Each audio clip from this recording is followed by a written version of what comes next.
BNP এবং তার অঙ্গ সংগঠনের ভূমিকা এবং কর্মকাণ্ড। তারই ধারাবাহিকতায় গত বর্ষা বিপ্লব তথা জুলাই আগস্টের যে আন্দোলন সংগ্রামের চূড়ান্ত পরিণতি, সেটা এদেশের আপামর জনতা এই জাতীয়তাবাদী শক্তির পক্ষে ঐক্যবদ্ধ হয়ে ফ্যাসিস্ট হাসিনাকে দেশ থেকে বিতাড়িত করেছে।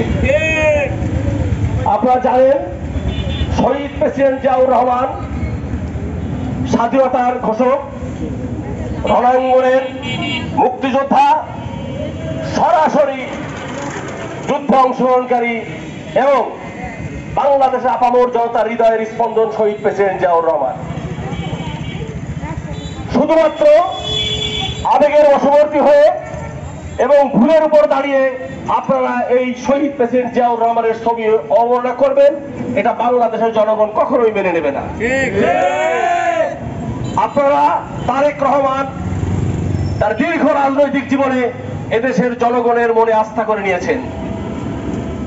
এই তারেক রহমান একদিনে তৈরি হয় নাই। এখন এই 18 কোটি জনগণের হৃদয়ের স্পন্দন তারেক রহমান, খালেদা জিয়া। আপনারা ওনাদের সম্পর্কে বক্তব্য দেওয়ার সময় একটু ভেবেচিন্তে কথা বলবেন। আমরা বিনয়ের সঙ্গে আপনাদেরকে বলতে চাই, বাংলাদেশের জাতীয়তাবাদী শক্তি এখনো রাজপথে, ভবিষ্যতেও রাজপথে থাকবে।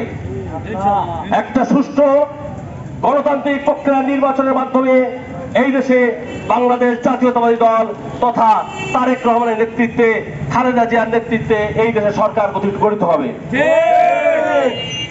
এই দেশ ডক্টর ইউনূস, আমাদের উপদেষ্টা মহোদয়গণ যেভাবে পরিচালনা করছেন, আমরা ওনাদের প্রতি আস্থাশীল এবং আশা করি ওনারা যে নির্বাচনের রোডম্যাপ দিয়েছেন সেই রোডম্যাপ অনুযায়ী নির্বাচন হবে এবং এই দেশের একটা সুষ্ঠু সুন্দর নির্বাচন হবে। জনগণের স্বতঃস্ফূর্ত ভোটের মাধ্যমে এই দেশে বাংলাদেশ জাতীয়তাবাদী দল সরকার গঠন করবে। সেখানে ভেদাভেদ থাকবে না, উঁচু নিচু থাকবে না, সেখানে কলহ থাকবে না। কিন্তু যদি আপনারা কোনো ষড়যন্ত্র করেন, সেই ষড়যন্ত্রের দাঁত ভাঙা জবাব ইনশাআল্লাহ দেওয়া হবে। আপনাদের আগামী দিনে সবাই সতর্ক থাকবেন, ঐক্যবদ্ধ থাকবেন, এই আশাবাদ রেখে আমি আমার বক্তব্য শেষ করছি।